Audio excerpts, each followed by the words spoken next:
And welcome Maheshji, and thanks for joining us in person. I know it's a long journey from Belgaum here, not exactly in terms of 100 kilometers that you mapped, but also in terms of your. So Mahesh leads Pragati Engineering in Belgaum, and a very important emerging sector, CNC machines and their accessories is what he is specialist at, and he will be talking much about how manufacturing sector is going to be contributing a lot. So we have an edutech person here who is an entrepreneur. We have a person from manufacturing sector, and would wish you to introduce yourself. Hello, everybody. Good evening to one and all, and thank you so much for having me here. It's really an honor to be in presence of Ms. Dhanada, Mr. Raj, for what all they've accomplished so far. I'm an engineer by profession, and I lead Pragati Engineering Belgaum Private Limited.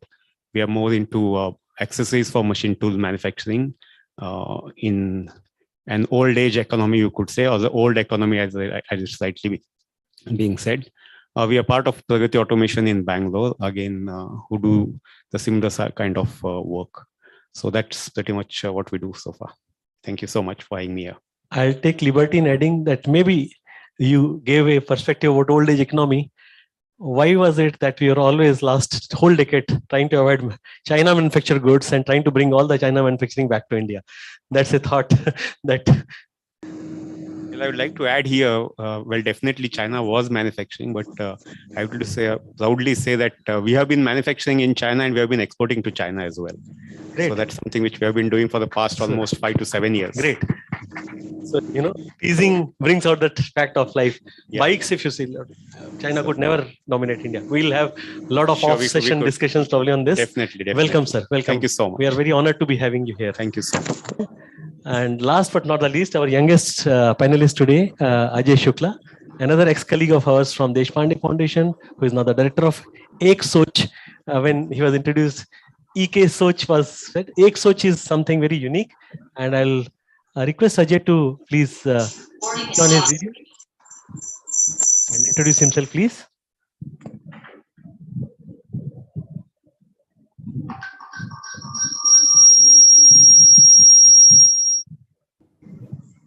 Okay, I think Ajay's connectivity is a problem here. So, am I audible now? Yeah, he's here. Yeah, Ajay. Yep. Yeah, we are able to hear you, but not able to see you. In fact, now we are able to see you. I'm on with my video. Yeah, please. Is it okay? Yeah, very much. Well, hello everyone, and namaskar to everyone who is present in the meeting today. In fact, the conference, I can say, is the combination of online and offline, and I'm glad that I could feel that I'm in Hubli, not physically but virtually.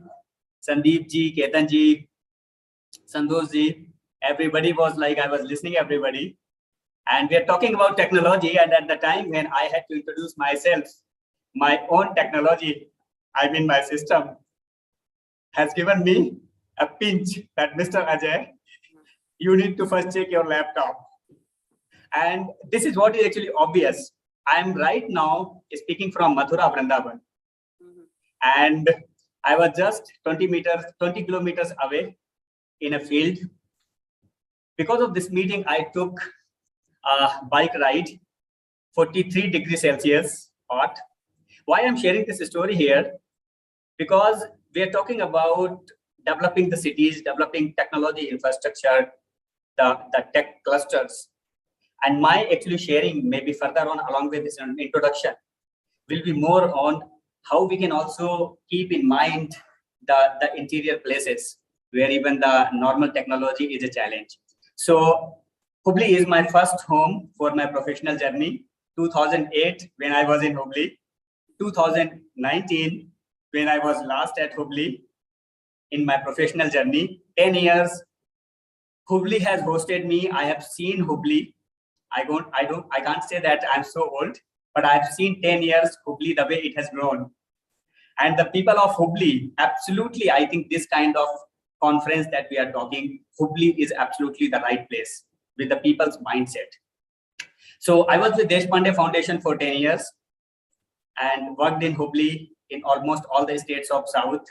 Especially my work and participation was with college youth, building their mindset. Then I moved to Varanasi.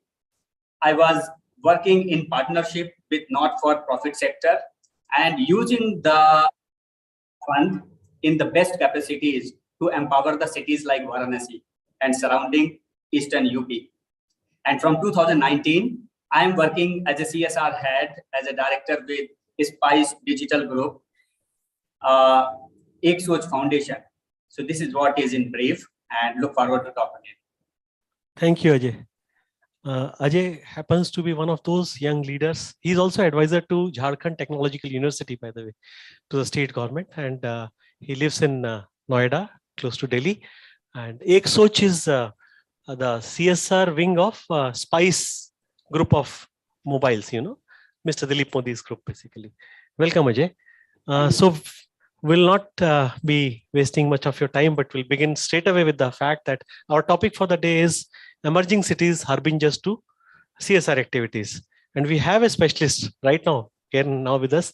What does Dhyanda, do you believe Deshpande Foundation is bringing on the table right now when we are sitting here? Well, the whole idea of making of a city was historically was people moved from villages, they were doing agriculture, and they wanted to escape that kind of drudgery from there. And they thought, oh, the most liberating space and what we will get is in urban areas. Even in India, very early on, Dr. Ambedkar said that if you really want to experience freedom, you'll have to go to the cities and see that.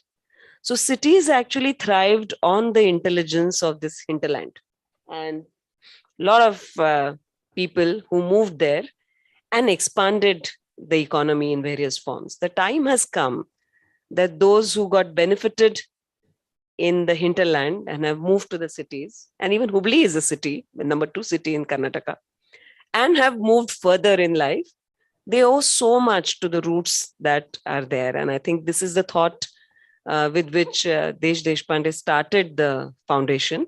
And what we are currently doing is a massive kind of operation that has kind of grown in the last 15 years of time. Currently, we are working on the 4 different strategic areas that link rural India to the urban India and makes this kind of transition and the transition of prosperity for rural India as the key concept for Deshpande Foundation. We call it as a Bharat and India. If the India lives in urban center, Bharat is here, and how this prosperity can be brought to Bharat. So there are 4 elements that have been considered. First, of course, rural India, or the India that is nearer to the rural economy, cannot thrive without agriculture. So there is a massive program that looks into creating water security for agriculture, which is the Farm Pond Initiative, which is one of the major initiatives. This year, up to this year, in last 3 years, we have created about 6,000 plus farm ponds in and around North Karnataka. And the goal is to build not only 10,000, but 1 lakh farm ponds, and then take it out to Telangana and further other states to create water security that will bring the second crop possible for the farmers. So this is the first thing that we do for the prosperity of the agrarian communities around.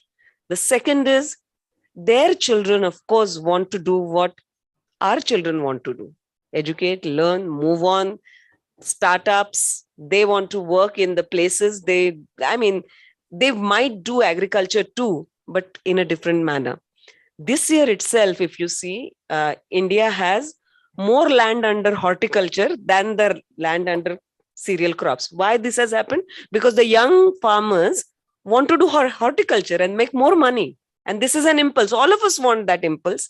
And to nurture this impulse, what Sandeep ji is also leading that part, which is this micro-entrepreneurship development, along with that skilling of the rural and urban youth.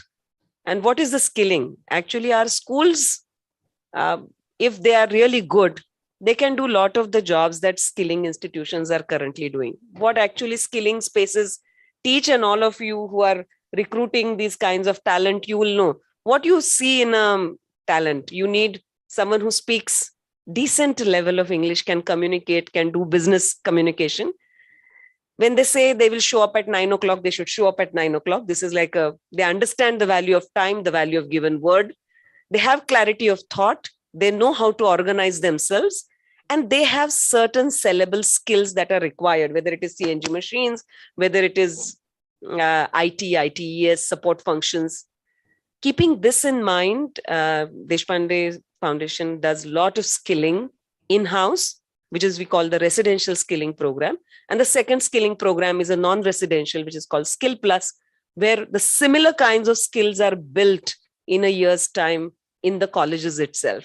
So computer literacy, English speaking, and I was so glad. I mean, these children who are absolutely unpolished diamonds who come in the program, and within no time, you can see them actually shining and performing and joining. I want to give one example which might come very handy to TAI members and Indo-American Chamber of Commerce here, that we recently partnered with the institutes, I mean, the entrepreneurs and the companies like iMerit or Fidelity, who wanted very specific training to be given to these students. So not only we did ran a 3 months course for them, which is the basic skilling course, but then we topped it up with the exact training that Fidelity wanted for their candidates to have, or iMerit wanted their candidates to have. So in this whole computer vision, in medical documentation, in so many upcoming fields where the back-end office is being managed in India, we are doing that kind of training. So we covered agriculture, micro-entrepreneurship, the skilling, and the fourth and the main thing that remains and where we are invested a lot is upgradation of the government schools by giving them supportive function. We have 2 programs. One is called Early Sparks, which is for 5 to 8 year olds. And then the second program is called Skills in Village, where 5th to 8th graders learn English, learn to learn, and learn to express themselves, become confident. So some of them can become entrepreneurs for Bharat. So this is the complete comprehensive vision. And why all of this is important? Because finally the cities are not made by only people who become successful, but cities are actually made and designed by people who can bring so many people in the fold of success. So if that is the goal, then that's what Deshpande Foundation is aiming to do now. Thank you. Thank you for that comprehensive brief about what Deshpande Foundation brings on table. And we have, because there is a technological element here, and Raj and Ajay are challenged right now by that. So I'll request Raj, how do you think, being an edutech sector leader, how do you think CSR activities in the emerging cities like Hubli, Dharwad, Belgaum, the whole of North Karnataka has a lot of emerging cities, and how do you think your vision is going to be helping around here? Thank you. This is a very complex project or a complex topic. Right? There is no one answer. There is no good answer. I think every idea is a good idea. I think we all can think about various ways. And thanks to Mr. Deshpande, who spoke about the vision that they are working with, I think that's very comprehensive in the way they are thinking. So coming from an education background, I think I'll cover 2 topics here. One is about distributed workforce. Right? That is very applicable to the current context of what is happening. The second topic is urbanization of rural areas. Right? Both of these are going to be very critical in the way we think about, we talk about tech sectors and clusters moving in. I think let's talk about number 1 first. When we think about the distributed workforce, and of course, all of us have now realized what has happened over the last 2 years, what it did to all of us.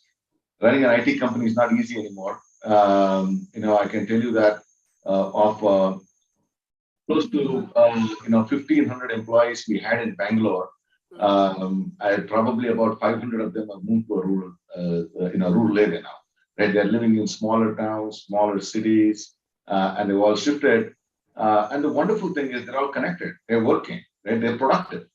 And from our standpoint, we think of this as a fantastic way to continue to grow and continue to improve lifestyles of employees. Because I think one of the things that they give up when they move into cities is their lifestyle, right? And lifestyle is not just about making money. It's about being close to your roots, being close to what connects with you. I mean, most people say that I want to make money, and go back to my town and do something. I mean, why should it be that way? Right? You can live in your town and make money. So that changing the concept of way you think, I think the distributed workforce is going to change the way we have always thought about employment. Right? And that is a given. That is not coming. I think that's come. Now extend this thought to another level, right? Which is, what is the next big thing happening globally? You're talking about metaverse, right? And I mean, most people in the room would say, I mean, what is he talking about? But it is something that billions and billions have been invested now in creating metaverse, which means it doesn't really matter which part of the world that you sit in. You can have an avatar, you can be part of many worlds. And this is going to be real in the working environment. And we are preparing for it, right? Because in the education technology, you talk about industrial revolution, you talk about all the revolution, it all started from industry. It all started from the other side. This is the one thing that the transformation that is happening, which is going to start from education. Because really what is happening is today we live in a metaverse. Today people are actually getting educated. Somebody sitting in Africa today is doing a course out of IGNO, right? Someone sitting in Uganda today is going a course out of Singapore. I mean, that's a metaverse for you. We don't want to accept it that way. That is really a world of its own. So education is actually driving people to think that you can study sitting anywhere. You can work anywhere. You can live anywhere. That effectively is going to drive what I say is the clusters. I don't even want to call it clusters. I think it's going to be completely distributed workforce. Right? And this concept of us thinking of this as a cluster, as I believe, we are still probably a generation behind. We have to think further and say, let us talk about completely distributed workforce. Right? Now I'm going to switch over to the second topic, which is very relevant to the first topic. Now, what happens if you do this? Right? The urbanization. All of these people who have been used to urban lives, once they start moving into these clusters, when they start moving into these towns, they start to demand that level of urbanization in smaller towns. What that's going to create is a supply chain where a lot of employment is going to start getting created. And this is around the whole value system, right? What is happening in the urban areas is the entire value system that's going to get created, whether it's a water, sanitization, education, all the aspects that is required for the urbanization is going to move in. And actually, I was talking to some of our employees who now are in smaller towns, and they actually are now getting a lot of pushback to move back to city. And I said, why? Because these folks actually are increasing the cost of living of rural areas, right? Because they don't have, they're earning Bangalore salaries, living in smaller towns, and they are willing to pay any amount of money for a kg of onion, which the person living there would have a big problem with it. So their spending capability, their liquidity is much higher. So their spending capability is a lot more higher, which means the whole local ecosystem is going to evolve, is going to change for good. There may be a temporary feeling that it actually is hurting them, but truly it is going to change the feeling, because this money that they're paying is going to ultimately reach into another rural person's hand, right? So it is really the ecosystem is going to evolve by itself. It is actually growing by itself. So I think from ontology standpoint, what we are doing effectively is, connecting with of course, the rural distributed ecosystem. But second thing is, we're also working very closely with government departments and agencies in establishing where the employment lies. Today, if you actually, most people, and this will, I should have known about Hubli, I should have done a bit more research about Hubli, but I can tell you that if I talk about a city like Hassan, most people here would say, how many industries you think are there in Hassan? You couldn't even count it. You would say, I don't know, maybe 100. And I can tell you there are 1,200, right? And you would probably never connect that there are 1,200 and ask this question to somebody from Hassan who's living in Bangalore and say, why don't you go back to Hassan? They say, no, there are no jobs. There are 1,200 companies in Hassan, and every one of them are hiring people. So they just don't know, hence they end up in the city. So what we do is effectively from an, as an EdTech player, we actually are mapping those jobs to skills to where the availabilities are. So that collection of mapping is actually helping people to identify at a local level where the jobs are. If somebody is doing a BA in journalism, they don't know what to do in a rural village. But today we can actually tell them that if you actually do an additional course of Adobe, you can actually be remotely working for a company in Mumbai, or you can actually start your own entrepreneurship this way. So that is what is missing today, and that is the piece that we're connecting. So that's Beautiful. my view. Beautiful. Thank you.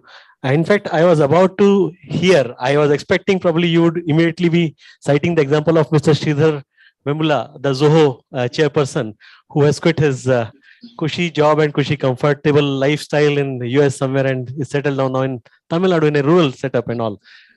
Thank you so much. This is such a potential thought that you're leaving us behind, because in a country which is laden with about 6 lakh plus villages, both you and Danda actually brought about very pertinent point. I am sure when we reach to Ajay also, maybe immediately after when we have finished talking to Mr. Mahesh first, because from EduTech, let's move back to the generation behind manufacturing sector that you said is certainly not acceptable because we still require the physicality of events, physicality of, last 2 years of COVID probably has been a eye-opener to us all that we still love to be meeting actually in person. And that's why we are sitting here in person, sir. Your views and visions, sir. Coming to the manufacturing sector, or maybe the old economy, as would like to say, I would like I did mention it in a very lighter vein about it, but there has been a recent report from McKinsey which says in the coming near future, maybe 5 to 10 years down the line, the old economy, or what we call that, is going to come back with a bang. And it is going to come back with such force that maybe we don't know where we would be. So keeping that context in mind, I fully agree with what Ms. Janada said and Mr. Raj said as well about the urbanization, how people are moving from the rural areas to the, or maybe from the hinterland to the cities like Belgaum, Hubli, Dharwad, so on and so forth. What we are doing per se, like we are taking just baby steps, I would say, wherein we have started a skill development center, not just to cater to the manufacturing setup as such, but we are trying to build it across the spectrum of the requirements, because what we have been observing till all these times is that the so-called demographic dividend of India, which we often want to boast about, saying we have the youngest population, which is there maybe 30 plus or in the late 30s or something like that, and that has a huge potential for growth and all. But let us take it with a pinch of salt and say, though we have such a huge demographic dividend, we have really failed to capitalize on it. We should have been maybe leaps and bounds ahead of China if we talk of our knowledge of English, our knowledge of technical education, which is available and all. But still, we have not been able to capitalize on it. What that in turn has created is a mass of people who are what you call underdeveloped, I would say, or underemployed. Maybe that's a better term for that, which is meaning they are like if I see my journey into the manufacturing line for the last 7 years or maybe 15 years to be precise, we had ITIs who used to man machines. Then we got diplomas to man machines. We got engineering graduates to man machines. And now we have postgraduates in engineering who are willing to man machines. This is the level of underemployment what we are seeing it, and this is specifically what we need to address. And I don't see the day being far off. Maybe we have what you call doctorates willing to man those machines, because that's the level of what you call the skilling, which is so predominantly underdeveloped, you would say. We had the best of the education. We had the best of the vocational training institutes as well. So what we need to focus as we bring in these new cities are coming in, all of these, I do come from that. We name them as tier 2, but they're on par with others. Is we need to focus more on how we could give them skills which could make them more, which could enable them and empower them, to all the youth which are there. Because I see going into the future, if we don't do this, we are looking at a huge discontent, and there could be social unrest as well. The day could not be far off when we see that. Having said that, it is important for these skills. It is important, like Ms. Nara rightly said, for that water security per se, a very important thing with the land, with the water table going so depleted and all. We are trying to educate people in terms of how to conserve water. And when we're doing this, we're trying to lead by example by doing that first and then demonstrate it to people. I was fortunate enough to be trained by Sri Furuhashi Takayuki, who is one of the living members of Taichi Ono. So I've been very fortunate in that, blessed, I would say. And wherein he told me that before you want to do anything, you first demonstrate, then people will be convinced that yes, that's the right thing to do. So we are trying to do that as well, trying to focus on these areas. We are trying to see how we could help educational institutes to work with the industry per se. I would not say we have met with a considerable amount of success. There have been what you call roadblocks in the entire journey so far, but we have still not let our focus out of there, because finally at the end of the day, it is how much employability we create. How no doubt we have a huge set of people coming from villages. Primarily, I think personally is because the shrinkage in the agriculture is more towards the land holdings becoming meager because of the various divisions in the family. And which is becoming more unproductive, or maybe that is where I feel the horticulture is coming more, getting more predominance, because it may not need a huge space of land for agriculture per se. So that could be one of the reasons. And we have families which were much bigger, which for want of security and food, moving out to these places like all of these Belgaum, Dharwad, and North Karnataka in search of livelihood. We cannot, like Mr. Raj said, it does increase the cost of living when, especially after the pandemic, when people came back and organizations developed a way to work from home and all of those things. It did happen. But then that was a necessity because pandemic taught us to innovate. And I would like to give due credit to the education sector here, because the way the teachers innovated, it was mind-boggling. You need to give it to them. And that is what all of these things, what you call through the CSR initiatives can bring in terms of these innovations. If we can bring these innovations to the forefront, when we can club maybe the edutech as well as innovations from the industries, which could be more meaningful to the hinterland as well. We need to give back to the hinterland, because that is finally the place which is going to feed us. Come what may, we may urbanize to, we may say we want to be an urban economy by say 2030 or something. But if the hinterland doesn't feed us, I don't think we can be an urban economy. We'll be back to square one. So we should be innovating more towards those economies as well. And that is where the CSR focus should go. And like we are moving away from, it was just a matter of fact that we did CSR or something, and towards being more responsible citizens as corporate, being more responsible. Primarily because it's giving them much better brand image, that we are more socially responsible. Yes, nothing comes for free. So we should give them that brand image, and we should help them to, build it up.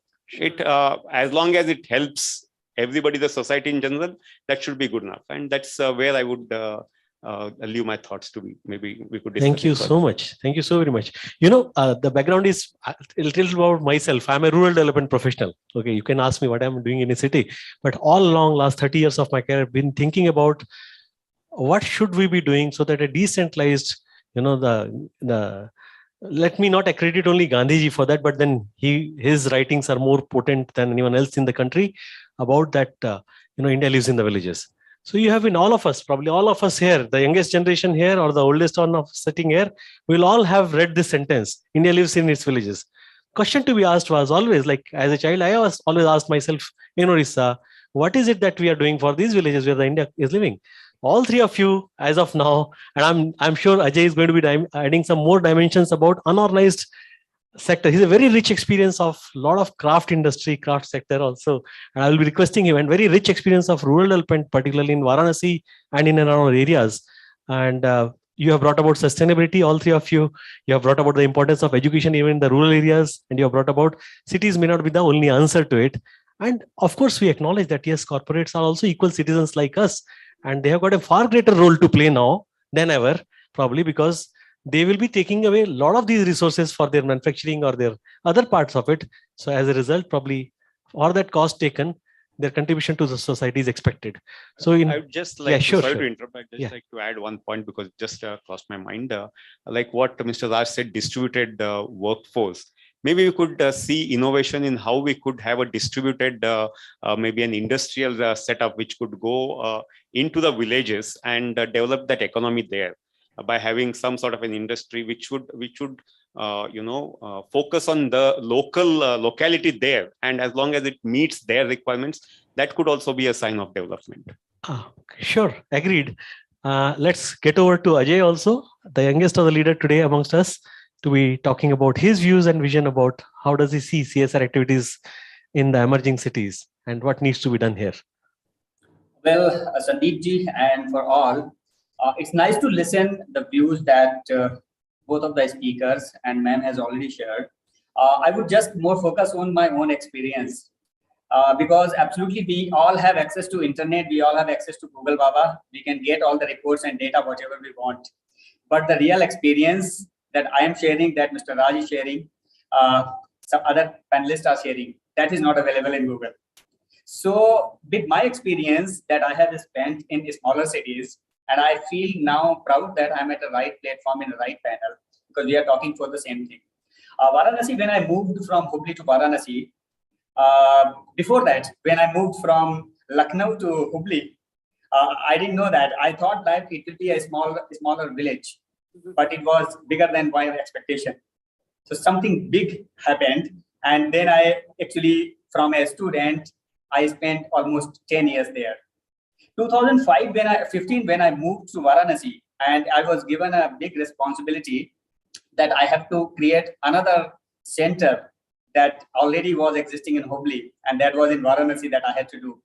So absolutely, it was a like overall perspective that the person who is leading, I think we need. I don't say that this is my example or anybody's.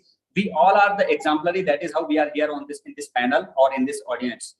We need to have a clear vision, actually, that vision of a leader who is driving, vision of a CSR who is funding, and vision of an organization who is operating. If these three people's vision is meeting and they are all committed for a certain period, maybe it is for 1 year or 3 years or 5 years, because change of leadership in between, change of a funder in between, change of an operating organization in between can really harm a lot that we want to achieve. So I think this should be synced. This is the one thing, the long-term vision we should have. And then each single rupee that is being raised or invested as a CSR, that will make a big impact. So what we did the best, we made a collaboration with IIT BHU. And I was feeling proud that that is one of the best decisions we have taken, because one of the best minds and ecosystem that we get.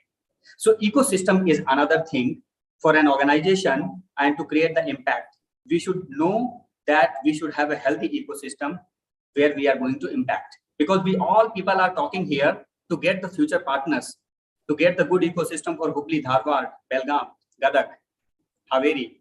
So this is what we are envisioning here. So this is what is actually very important, because we opted actually to 5 or 6 districts surrounding to Varanasi. Then we thought actually what to do. We have not jumped directly. We invited a couple of partners, and these partners were executing the program. So their excellence we have used. Another way we have used, as Sandeep ji was sharing, that the artisans. So we also need to know that what the local people need. We cannot make everybody to become a company. We cannot think that, okay, every person who is coming with an idea can be excellent to execute. No. If I'm coming with an excellent idea, I may need somebody else to operate it.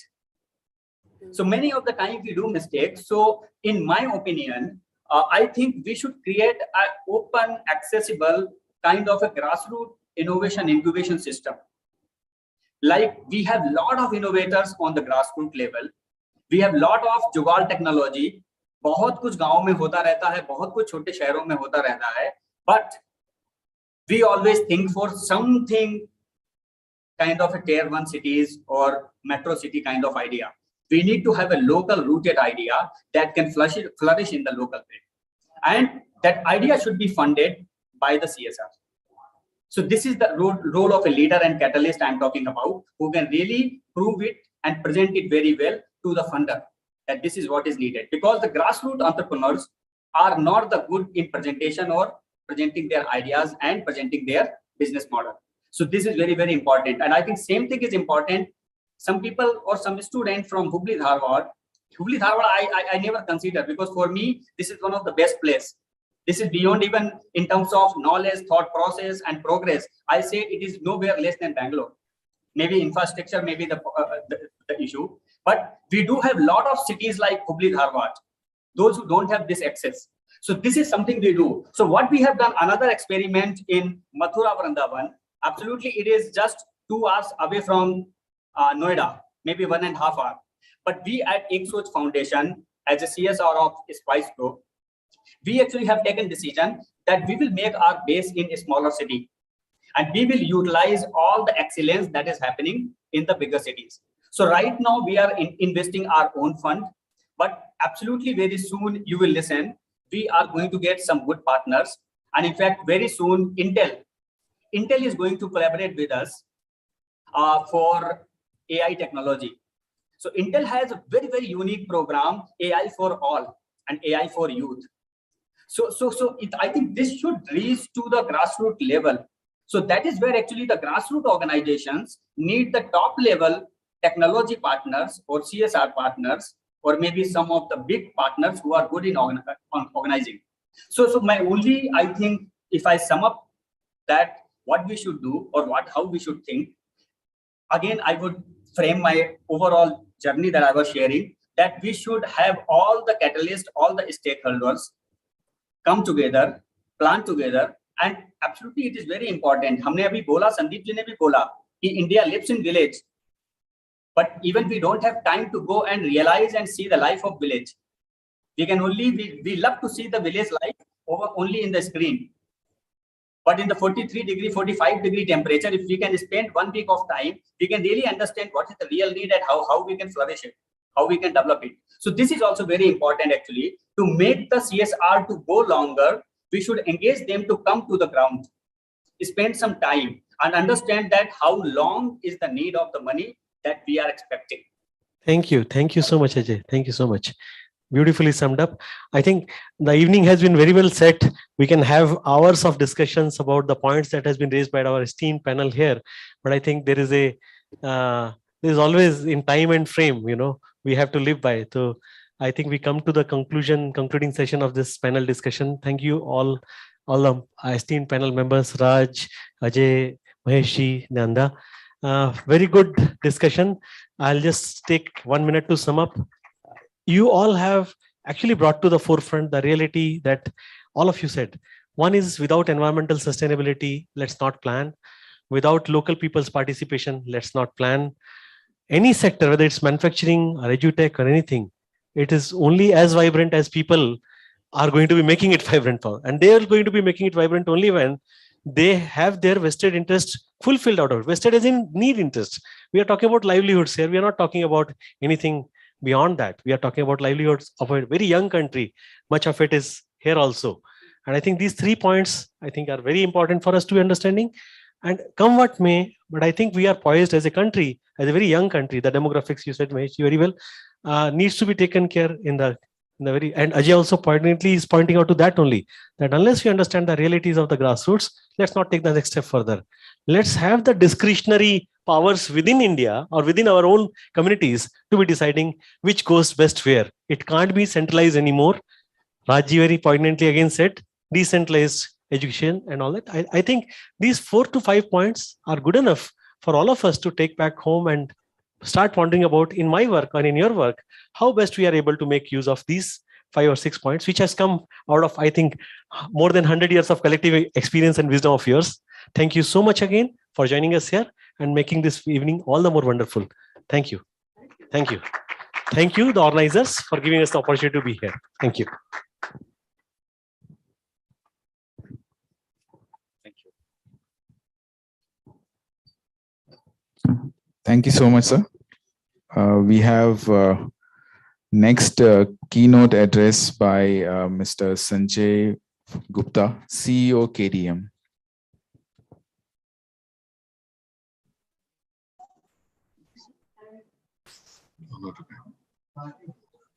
Very good evening, everyone. I hope you can hear me loud and clear. Hello? Yes, sir. Can you You hear are. me Yes, loud? sir, we can hear you, sir. Thank you so much. Thank you, sir. Thank you, Fuel, and thank you, IACC, for inviting me for this session today. It is really, really close to my heart as well. And I really feel privileged to be invited for this session and talking from my heart in terms of what I feel, where the CSR and the emerging tech clusters, a relationship can be built up. So once again, thank you, Fuel. Now, if I divide my time in terms of what I want to convey to you today is in two parts. One, the real thing that we are doing together on the ground in the perspective of the Karnataka Digital Economy Mission and what this mission is all about towards the growing the clusters, growing the, how do we create the emerging tech clusters in the country, and how we can make them grow. That's just one part. And the second part is about linking in some of the initiatives of the corporates, where it's really helpful to see the relationship go deeper, where these clusters can be growing much faster. So bring to that level, Karnataka Digital Economy Mission is a not-for-profit organization set up by Government of Karnataka and the industry, primarily to promote the digital economy growth in the country. And dear friends, I've been using this terminology a lot, that Honorable Prime Minister, $1 trillion digital economy, if it has to be realized, Karnataka will have to stand up in a big responsible manner to contribute to the larger extent of the digital economy. And so we are looking at that, how do we can have more than 40% of our state economy coming from a digital economy. Now, you must be thinking that, yes, Karnataka is already ahead in the curve, so why to worry? But it's not the case. Nothing, numbers are static. Every number is dynamic, and every region or every state and every part of the world is dynamic. So we need to do something very differently to ensure that we are ahead of the curve again and again and going forward. And in this relationship, we have these 5 different verticals that we're looking at. One is purely from how do we see that our ahead of the curve strategy of IT, ITS, GCC, BPM is still there, and we are making some different impact together. The second one is the electronic system design, manufacturing, and exactly where Karnataka stands ahead of the curve is on chip designing companies here, the R&D companies here. But again, we have to find out some different way, because our current status and the aspiration that we have is very different. The third one is startup and innovation. Very proud to say that we are the largest startup ecosystem of the country, and we are ranked at number 10 or number 20 around the world. But our hunger is to be top 5 in the startup ecosystem of the world. And the examples like Deshpande Foundation, the example that Fuel is also partnering with many other organizations are great to showcase to the world. And the fourth one is talent accelerator. When we see how do we forecast the future skills required by the country, and how do we put up an ecosystem together to ensure that the talent which is required by the industry in future is available as and when they're looking at their growth story and our expansion plans. The fifth one, which is very, very critical, is the beyond Bangalore. And here comes the definition now. We don't call it tier 2 and tier 3. Ajay, I was listening to you, and you're talking about Banaras, and Banaras is where I am. My what you call Gyan Bhumi is where I studied from Banaras. So I'm very close to that part of it, Ajay. And it has really helped me a lot to bring what I am today. So for that aspect, so beyond Bangalore, when you say, we use a word not tier 2, not tier 3, we use emerging tech clusters. And that is where we go to, when you see tier 2, like looking down. When we say emerging tech clusters, our head goes up. And that's where we want to feel that we are a proud clusters to promote the country. Having said this, we need to channelize the economic growth towards these clusters, because everything cannot be focused in Lucknow or in Bangalore or in Chennai or in Hyderabad. And if really the 1 trillion digital economy that we're looking at, I'm pretty convinced, and I'm thinking that everybody else is getting convinced as well, that the emerging tech clusters has to take a larger role in that digital number that Honorable Prime Minister is looking at it. So this is where we are, and we are trying to put together a huge amount of strategies in terms of industry participation.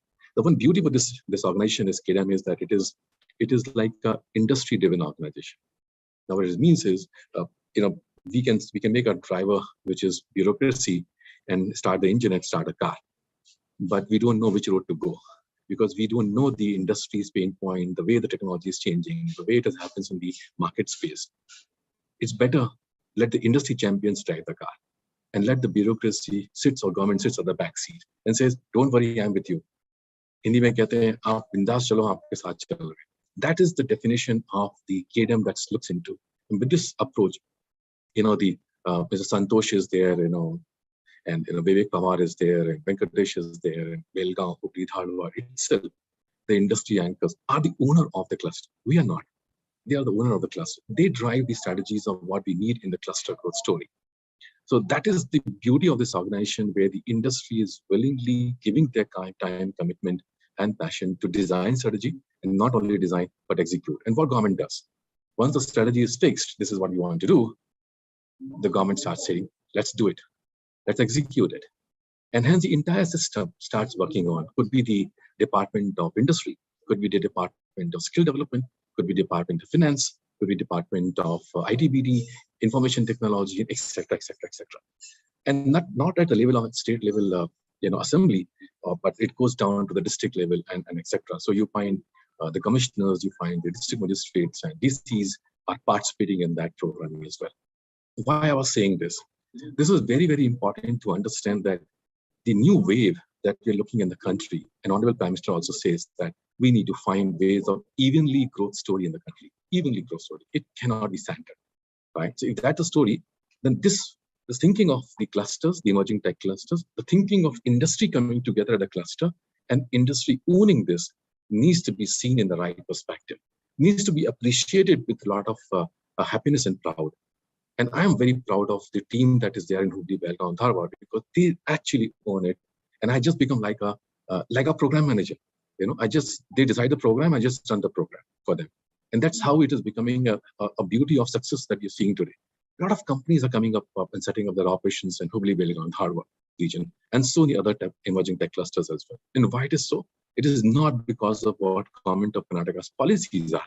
It is because of the ecosystem, the partnership, the collaboration is being seen by others investors. And when they see it, I'm part of this game.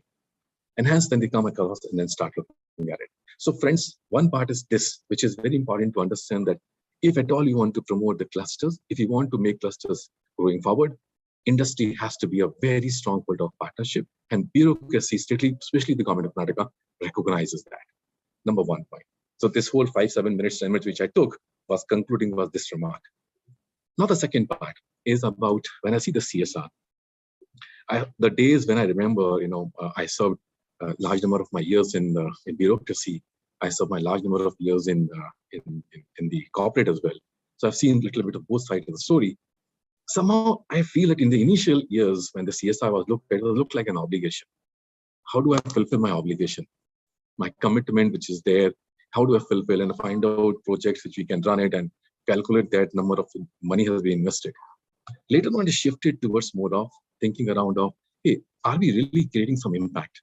Okay, so what we find out is, for example, an IT company will find out a rural BPO and they will give some grants to rural BPO to run a program on that. But not very strategically looking at how we are actually growing the economy of that region, not in a larger canvas level.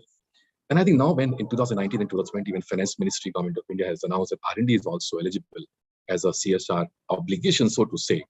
But however, it's more like an enabler as a positive catalyst that we can look at it. So then came us idea is about that, how do we bring the obligation to, I would say, O-ETC. Now, what is O-ETC? It's like O stands for not obligation here. O stands for obvious. And obvious is, then it goes as is emerging tech cluster. That means your CSR of obligation is shifting towards obviously where it's an emerging tech cluster. And so O-ETC becomes a phrase where I want to promote this to the corporates. But think on those lines, that if you think of CSR, just look at the concept called as O-ETC. That means you feel yourself, obviously, I have to go where? The emerging tech clusters. Now, in that journey, the organizations like us, the industry partnership that you're putting together here, becomes your positive catalyst, or you can say your working hands. Leverage them. If I see the number of statistics in terms of the projects on the tech level, I think around 8,000 projects which I saw at the country level, maybe some, less than 2% is only in the tech field. But if you see the international NGOs which have started functioning upon, I take an example of PATH itself. PATH has been now providing a lot of initiatives in the areas of strategically tech-based healthcare, rural healthcare. How do we make a data connectivity problem unsolved, being solved through a project which can be done at a PSC level? Likewise, so what I'm trying to say is that from a strategy perspective, you see the tech is not there. And we are saying O-ETC. So that means a T word in this part has to stand up a little bit more bold, bigger size, and maybe italics as well. But in that sense, the technology needs to take a space here. Then I raise a question to the industry and say, tell me one, if you are not using tech in your field, would you be surviving the next wave of economic growth? The answer is no. No. Every company has to use tech in their products and services to be the leader or to be a competitor in the market space. That is being granted, taken, understood. But have this understood in the concept of CSR? Has it really understood the level of concept of CSR that tech is a very important element of impact? And if tech is very important element of impact, then again, my quote is O-ETC becomes obvious. So my request to the corporate is that start looking at O-ETC, start looking at organizations like Fuel, like us, where the KDM is there, which are committed to and passionate to this. Because we are changing the world. Now, how we are changing the world? For example, we started a concept called as WOW, Women at WOW, W@W. If you read, it looks like WOW. What are we trying to do? Every corporate has a strategy to attract women workforce in their organization. But is this message going to the emerging tech clusters and to the cities and in the block level, where the student base is pretty good, the unemployment is also there, but hunger is there for growing? How do we reach out to them? Organizations like us can design various projects and reach out to them, and then create a technology platform for skill development and marketplace for getting the job. And this is what we're trying to do. Partner with us in these initiatives, and then increase the 1 + 1 is 11, and maybe 1 + 1 is not 311. So I think it's the more corporates start looking at and joining their hands together, I'm pretty confident we will change the color of emerging tech clusters. The organizers, please stop me. I'm talking with my heart and passion, so it will keep on talking and talking. So you have to let me know what my time is over. So if you see that, this is how it happens from the perspective of how do we create a tech clusters growing up? Nothing is important than this, because if you're going to create an impact, you're creating an impact not in one individual who gets a job, who gets a better services or entrepreneurship. The entire family, entire community is changes. And that is where the impact goes. And without technology, this impact cannot be seen in coming years. So humble request to all the corporates listening to me, all the corporates of my friend sector that we have, come and join hands together. This is an example. Now we will be definitely publishing a report as well, where I'll talk about how these tech clusters and how the corporates have worked together. Wait and watch. You will get examples from Karnataka and feel proud being associated with the Karnataka and being associated with the cluster that we have. We are promoting 3 clusters. Going forward, there will be 6 clusters. And I'm pretty sure maybe a couple of years, we'll have 12 clusters. I think that's the way we should start a journey and create that examples. What has been done in the various parts of the world, including what has been done in Varanasi, is examples to showcase. I'm using the word Varanasi a little biasly because I belong to some heart there. So example of various kinds available all across the country as well. Let's leverage that. Examples of KDM should be replicated in other states, where they can bring the industry together on the driving seat and start looking at that level. I think my time is up, but happy to take up any few questions. Bottom line is, feel we are your friends, corporates. We want to make an impact to the clusters and to create a technology platforms, reachable, connected, and bring a lot of employment and new companies coming and joining and setting their operations there. Thank you so much for your time, friends. I'm willing to take up any questions. Thank you so much, sir. Thank you for your address. Thank you. Now we move on to facilitation ceremony. a book written by Aditya Hurlikopi, which says Act Now or Lose, in grade 10, addressing United Nations Sustainability Development Goals and Role of Teens. I call on Abhinav Hurlikopi to come on and give the book to our chief guest who are present here, Dr. Manohar sir.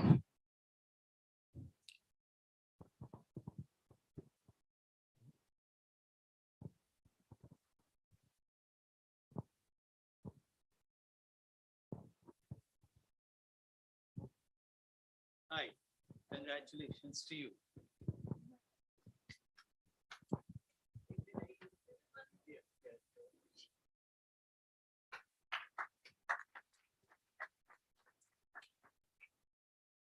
Mr. Chandrakant PN sir. Abhinav.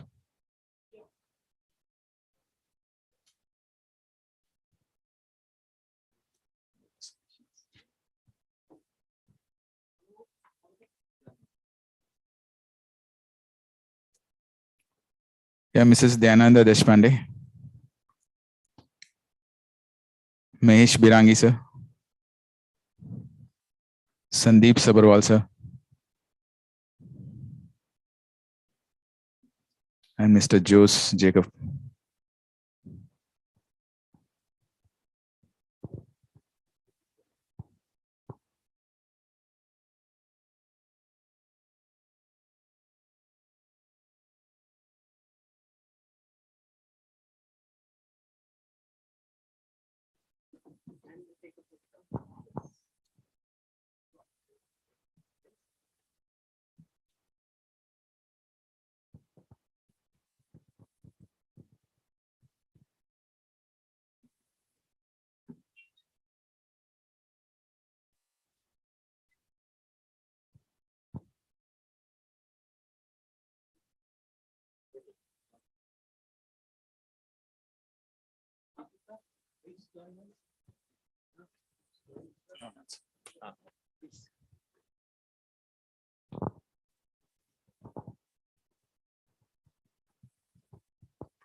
His brother has written, actually, he's also.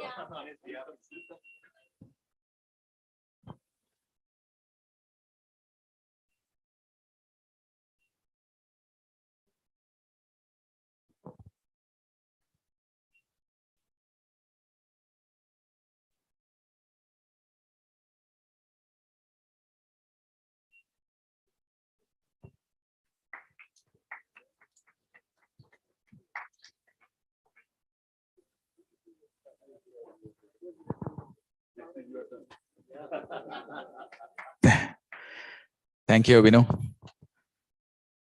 Yeah, we have the certificates to be given across who have completed future skill courses from Fuel. I call up Meena Kumari.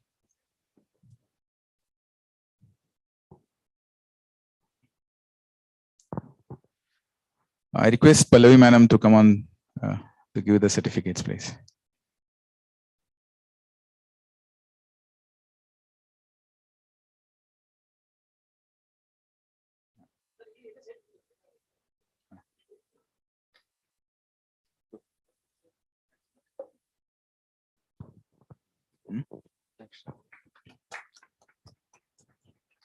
I request Shravani Madam to come on to give the certificate, please.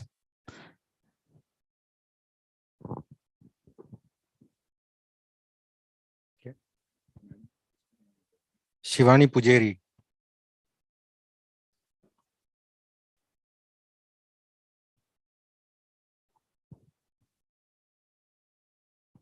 I request Gautam Oswal sir to come forward, please, for the next felicitation.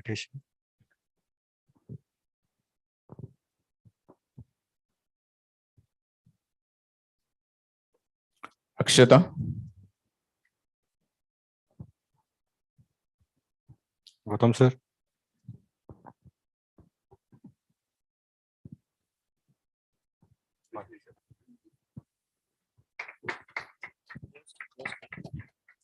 I request Jose Jacob to come Darshana. forward for the felicitation.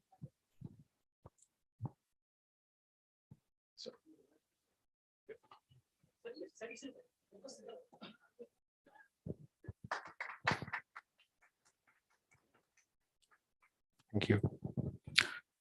Thank you.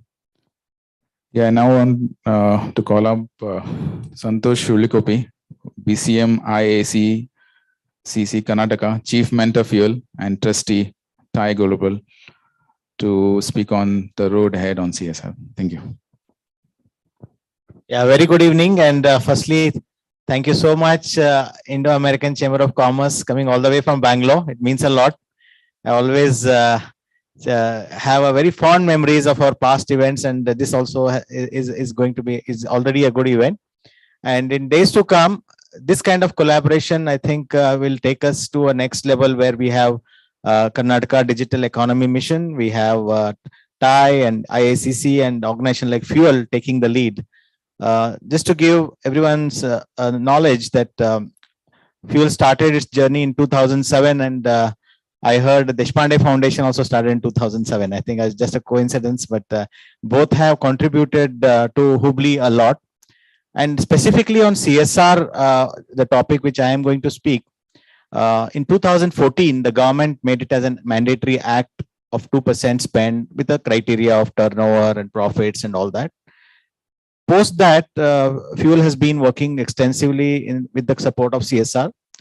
We have partnership with HDFC Bank, Citibank, Standard Chartered, ANZ, Hero, Honda, many of them who have been year on year supporting us, and different projects.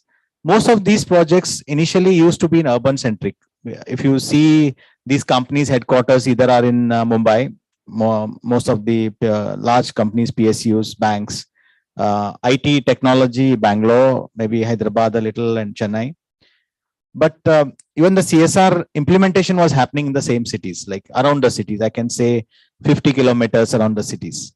So in around 2016-17, when it was little mature, we started, kind of advocating to CSR companies that why not you move out of Hubli, out of Bangalore, out of Mumbai. And initially a lot of resistance, but I wish to share in the last, I can say 3 to 4 years, Fuel alone has been able to get close to 20 crores in this region alone. So, and Hubli has been our hub, and we work in Belgaum, we work in Haliyar, we work in Ranebennur, we work in Lakshmeshwar. And other thing what we did is we work in 2 areas which, like Ketan mentioned, education and skill development. In education, we do career counseling, coaching, and kind of a projects, and skill development is futuristic skills. So we chose colleges of tier 3, tier 4 institutes because we find that the need is very high there, and CSR is a fund which needs to be spent on the social responsibility. So we chose colleges from Haliyar, Deshpande is one of the colleges. Then we have Lakshmeshwar Agadi Engineering College. Gadag, we have Tontadara Engineering College. We have Haveri Government Engineering College. And I don't know whether you heard of a place called Nitshoshi near Belgaum, which is again an engineering college there. So idea is that the bigger institutes like say KLE Tech or KLE IT or many of them have resources to do a lot of work, but these places need a lot of help. And even in the education, we work predominantly with the government schools, whether it is in Shigaon or whether it is in Navanagar here or any of the areas we have been working. All the schools we adopt is a government school.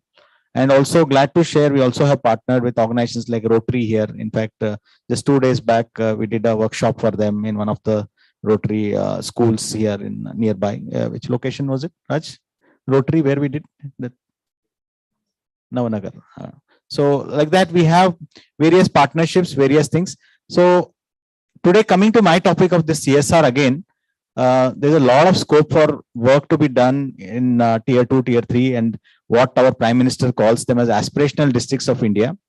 The concept coined by Niti Aayog, and Fuel is also a partner there, where 117 districts are pulling our economy down, is what the report says. So if we can say double the economy, you can say, or any improvement in the economy in those districts, Karnataka, there is Raichur, which is one of the districts identified, and Yadgir. In Maharashtra, there are about 4 districts. Like that, all over India, there are 117 districts. So Fuel also has been working with Niti Aayog, and we have an MOU with them to work on. So there are a lot of things which can be done through CSR in these regions. Some part is happening, but a lot to happen. Still, the comfort zone is around the metros, and I always, whenever I go for a CSR presentation, and when they ask me my choice of location, I always choose probably Hubli first, but definitely not the metro cities, because I feel a lot is already there, and the need is more here. And a lot of CSRs, especially people coming from social welfare background or the TIS or any of those people, they understand why I'm saying that, and we connect, and we then bring out reports of what impact it can cause if we do something in, say, a Nandurbar in Maharashtra, which is an aspirational district, versus do somewhere around, say, Thane in Mumbai. Like a lot of people ask us to work in Thane than in Nandurbar. So we keep debating, and I think I can say that today, out of all the work we do, more than 50% is in outside of the metro cities, which is phenomenal, because it used to be 95% plus a few years back. So we have consciously moved out and convinced our partners. So today, idea is anybody who's working with CSR or leaders of CSR, that consider these regions and support these regions, so that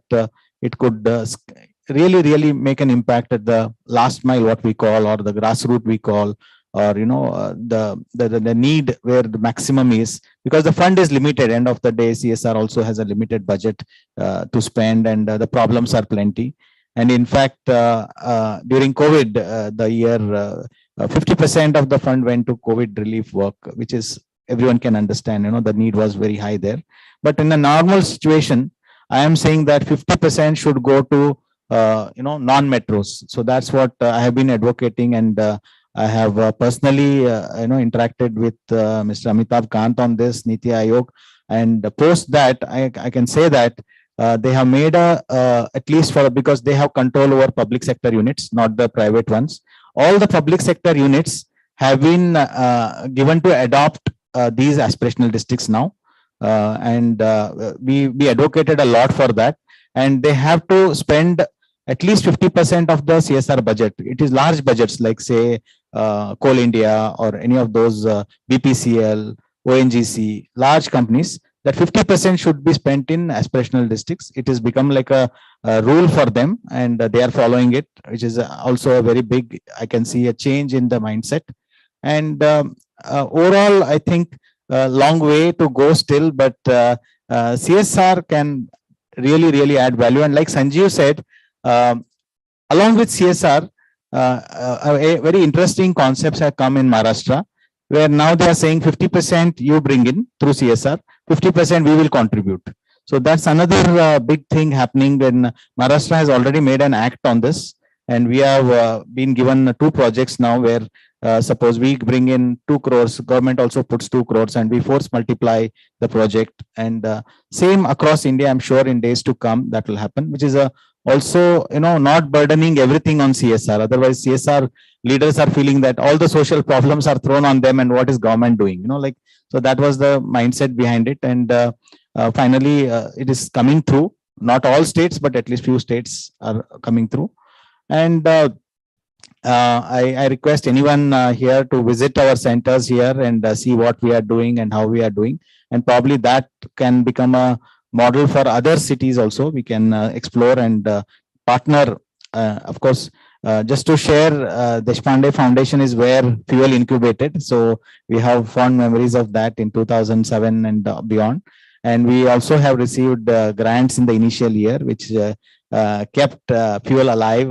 The fuel was given by the Deshpande Foundation. And Desh himself has been a big supporter. And in fact, the book which Ketan and I have written, Desh has written a foreword for that. So I think we come a long way, and that's something I could do, being from Hubli, at the grassroots, And it's fortunate that I'm mentoring an organization, Fuel, which could contribute back to the city where I am from.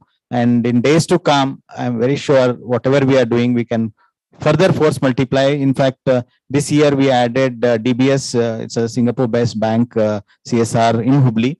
And we added ANZ, again, Australia New Zealand Bank, that too again in Hubli. So some of these, I don't think names would ever come to Hubli to support. Thanks to Fuel and their entire team behind, with Ketan leading, who puts in a lot of, somebody who writes proposals, they know what it means and how to convince CSR heads. So overall, I think we have come a long way, but still a long way to go. And thanks everyone for coming over. Thanks Manohar ji for taking out your time. Thanks entire IACC team, Joe's, whole family of Chandrakant and Jitika, our star performer as always, and also the panel. Actually, was very interesting panel. Mahesh has been always a great supporter, and also the speakers there, and also the moderator and everybody who could make it happen. Very interesting. And this event we conceptualized in a very short time, so that's why we could not market it well. But in days to come, we will ensure that this kind of things happen in collaboration with the Deshpande Foundation and TAI and others also. And thank you again for giving me this opportunity, Raj, and over to you for the next. Hey, Santosh, can I just make a request to you? Array, you are there still. How can I miss your talk, Santosh? Right. So thank you so much. Santosh, I have a request that, and especially with IACC, so Mr. Joseph is there, I know. Can you replicate this event in the other clusters, please?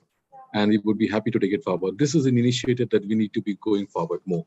So today I have committed, Sanjeev, that I am coming for the golf tournament for IACC in Mysore. So we'll add this program in that event as well. So, yeah, one in Mangalore and one in Mysore. Yes. Surely, we'll do it. Definitely do it. And I'll ask if Fuel can support this also. I'll just try. Yeah. Perfect. And IACC also. Both of them are coming. Of course. IACC is there. Thank you. Thank you.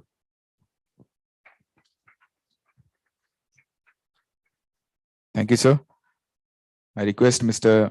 Jose Jacob K, Chairman IACC, to provide vote of thanks, way forward, and concluding remarks. Thank you. Thank you and good evening. I would like to thank Santosh because he did the vote of thanks part. So because I am standing between you and T, I will not do the vote of thanks again. But I just want to speak a little bit about the way forward. Just few points. I will finish in 5 minutes, and usually I keep time. All my friends will say. Narayan Murthy used to once say, the greatest asset of our organization leaves the gate at 6 p.m. from Infosys. And it's my job as the CEO to get them back next day motivated and excited. The greatest learning in that quote is, for a knowledge company and for a knowledge economy, the most valuable asset is people. What's in between the 2 years is the most valuable thing that the knowledge sector is after. So the key insight that we have to take, especially as we are trying to drive strategic CSR, is can we use CSR as the tool that will put the manure and prepare the ground where talent for the present and future can grow? So that's the question. If the talent is there and if the skill is there, even if you stop the companies with all kinds of gates, they will find a way to come into whichever city or even hell. You can't stop them.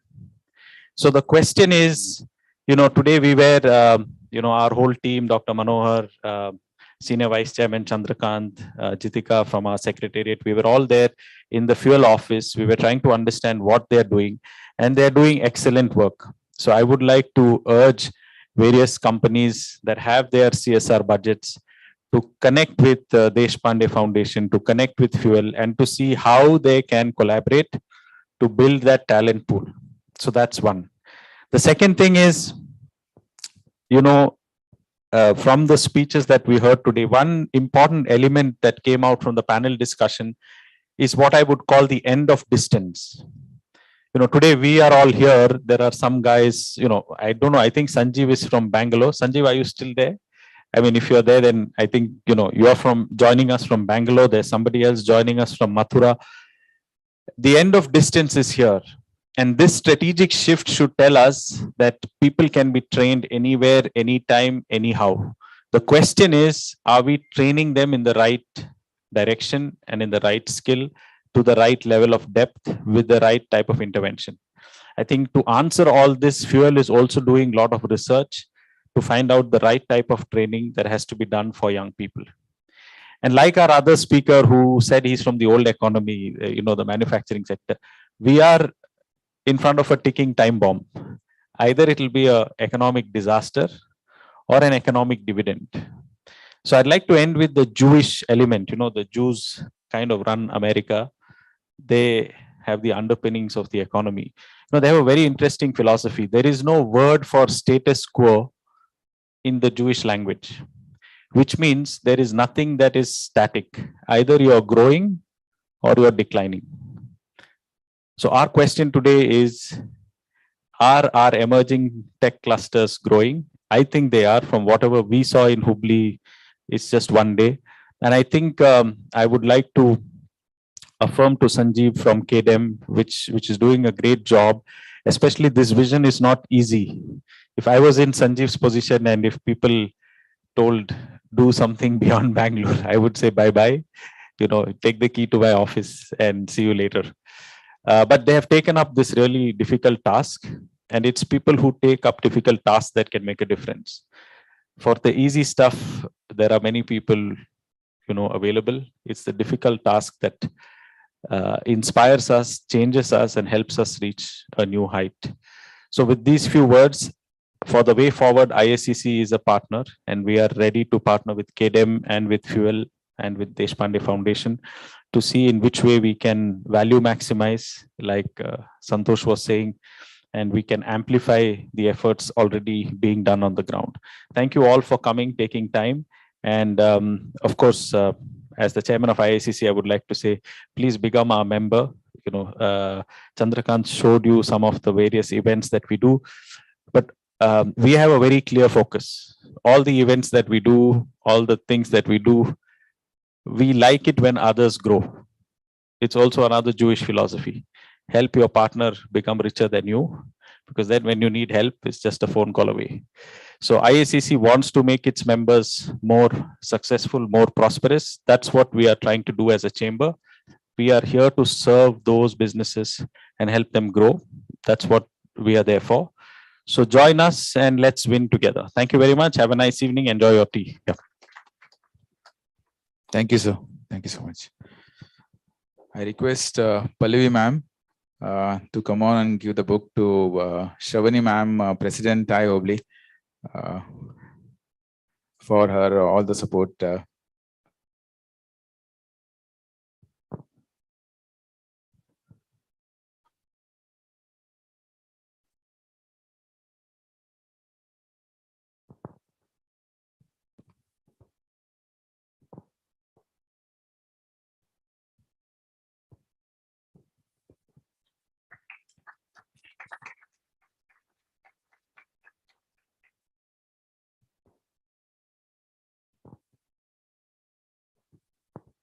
Thank you, ma'am.